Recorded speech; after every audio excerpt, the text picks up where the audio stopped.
All right, welcome back to the channel. So, Errol Spence Jr. takes big shots at a lot of fake champions in the sport of boxing. Could be guys like your Danny Zugas. Could be guys like Gervonta Davis. Could be guys like Dillian White. And all of these championships that we have swinging out here, Errol Spence Jr. rightfully says it's time to clean all this stuff up and stop faking like you a champion. Let's talk about that in this video.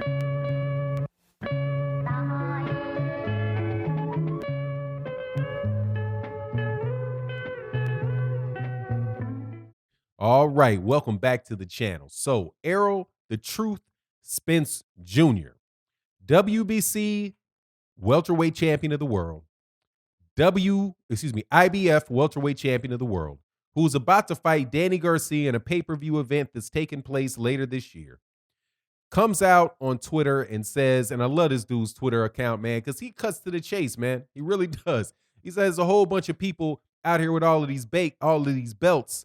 We need to clean this up. And that goes right along goes right along with what he's been saying about strap season for the last couple years. And Errol Spence Jr., I think, is somebody that really not just talking the talk, but is walking the walk as far as this goes. Because this is a guy that has constantly been trying to fight the best fighters in his weight division.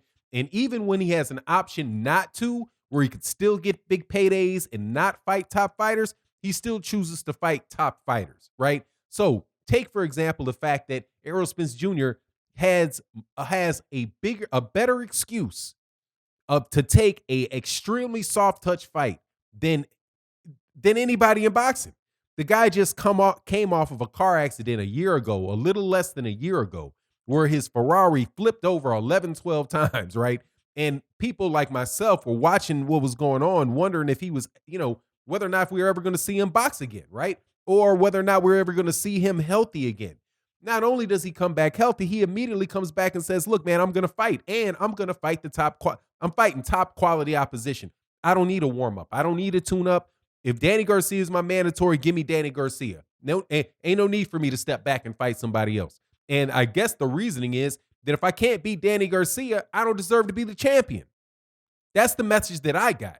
If I don't beat Danny Garcia, then I don't deserve to be the champion because Danny Garcia can beat me. The fight is set up. Let's make the fight. If he wins, he wins. He's the champ. I'm not. No need to protect myself. No need to hide behind an excuse that he obviously has that he could fight somebody like Abu Karev, his IBF mandatory, or he could fight somebody that, some guy like Emmanuel Taylor, who, could be moving up, really should be fighting at 135 pounds that fight him, right?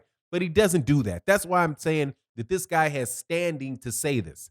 Now, other guys, maybe not, right? Like a Canelo Alvarez fighting Rocky Fielding for the WBA regular title at 168, but then the media calling him a multiple weight division champion, right? But he didn't. But Callum Smith was the real belt holder, and Rocky Fielding wasn't. But somehow this counts for Canelo Alvarez's legacy. That's just a fake belt.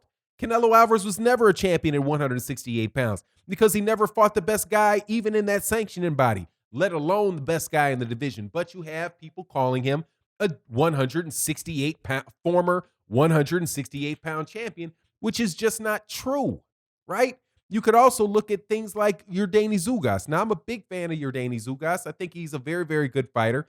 But Yordenis Ugas there were conversations going on in the boxing world. I'm not going to say that they were between the PBC or Al Heyman and Top Rank, but Ugas at a point in time was in the running for a fight with Terrence Crawford. And people were saying, let's get Yordenis Ugas fight versus Terrence Crawford.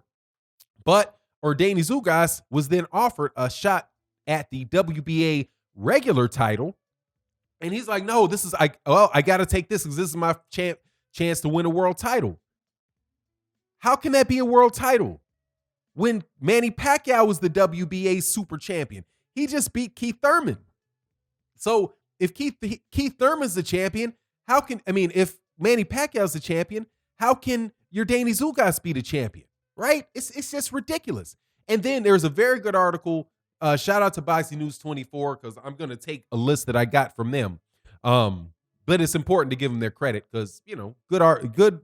Don't always agree with their viewpoint, but a very good, thorough, and consistent website for where they give the facts and they give their own opinion, their own take. But in their article, dude, they mention things like, God, what were the belts?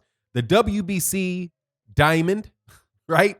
The WBC Franchise, the WBC Eternal. They referred to it as Eternal. I thought it was Emeritus, but Emeritus, Eternal. I think that's probably what they're referring to. So the Diamond belt, at the same weight class, the WBC Diamond, the WBC Franchise, the WBC Eternal or Emeritus, the WBC Silver, and the interim titles, right?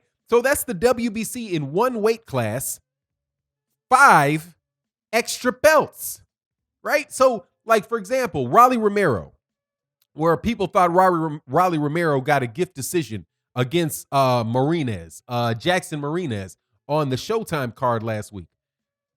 I was shocked when people said, oh, man, when Rolly Romero said, hey, I'm a champion now. I'm like, you're a champion? A champion of what? What do you mean? What champion are you of? This is a lightweight division, right?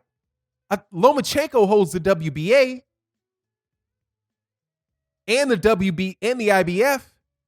Oh, no, excuse me, and the WBO. And he holds the WBC franchise. And Devin Haney is the WBC champion. What champion could have possibly been on the line for Rolly Romero versus Jackson Marinez? The WBA interim title. Oh, you're an interim champion. All of y'all dude, is everybody a champion? How does this work? How does this work where everybody's the champion? It's just amazing, right? So Errol Spence Jr. is 100% right, man. And the thing is that you can't rely upon the sanctioning bodies to make the problem go away because they make more money for causing the problem. Take, for example, the WBC. The WBC has their online convention. I think they had the convention on Zoom, and they talked about how they were considering making another weight division between cruiserweight and heavyweight that would go from 200 pounds to 225 pounds, right? Now, if you do that, what does that give you? Based on what the earlier things that we discussed. Gives you at least 5 more champions.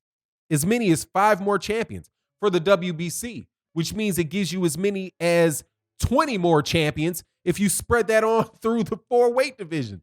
Dude, it's a joke. You know what I mean? It's a joke to call yourself a champion unless you are the undisputed champion in the weight class. That's it. But even when you're the undisputed champion in the weight division, like say, for example, that Canelo Alvarez, or say, what's a better example of that? Well, yeah, we'll use Canelo Alvarez. Canelo Alvarez was going to fight, say he actually fought Demetrius Andrade for the IBF WBO title when he had a chance to become undisputed at 160, but decided to pass up a fight for undisputed against Demetrius Andrade to go move up and fight for a 168-pound trash belt against Rocky Fielding.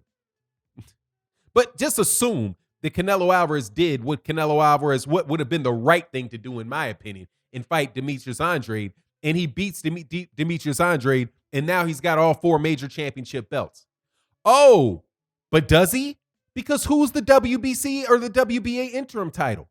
Who's the WBC Emeritus champion?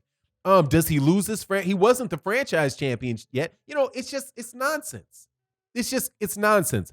And the promoters, it works for the promoters because the promoters, every other fighter can be a champion. So they've got a bunch of champions in their, in their stable, right?